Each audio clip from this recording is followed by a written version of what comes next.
It's just before 9 a.m. and these are students from Swavesvey, a modern secondary school in Cambridgeshire, arriving for school on the school bus. In the UK, many schools like Swavesvey use a system of tutor groups where students meet a teacher or tutor to discuss school, discipline, teaching and personal issues.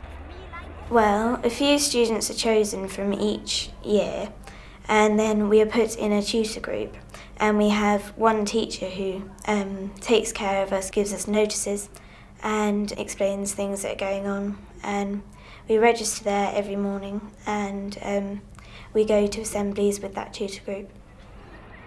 Our system is not necessarily typical of tutoring in this country. The most typical way is that you have year groups. So students are sorted by year groups, and within that year group you will have tutor groups of the same age. We changed the system, so we have a house system and we have what we call vertical tutor groups. So there are small tutor groups of 20 students, and there are 4 students from each year group in that tutor group.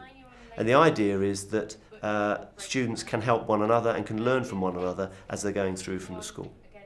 And actually it helps them be less concerned or worried about the older students or the bigger students, and similarly the big students don't think all the younger ones are babies. So it's created a very good sort of relationship across the school growing out of the tutor groups.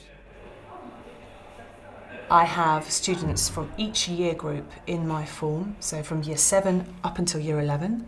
I have 22 students in my form, I think, and so I have the age range from 11 to 16 in one form, and I'm in charge of them. I think the vertical tutor system helps a lot because our students know older students in their form who they are friends with, and that really helps, I think, to combat bullying.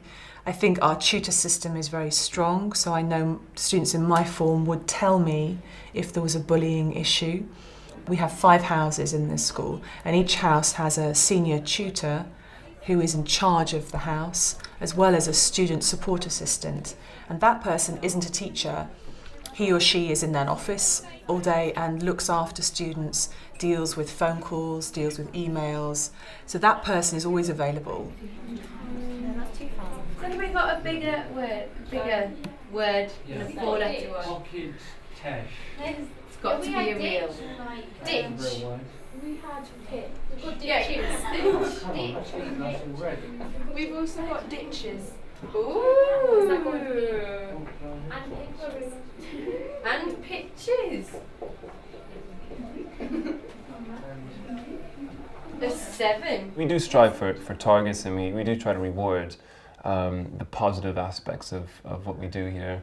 There's lots of things we do in the school to try to promote good behaviour and good academics.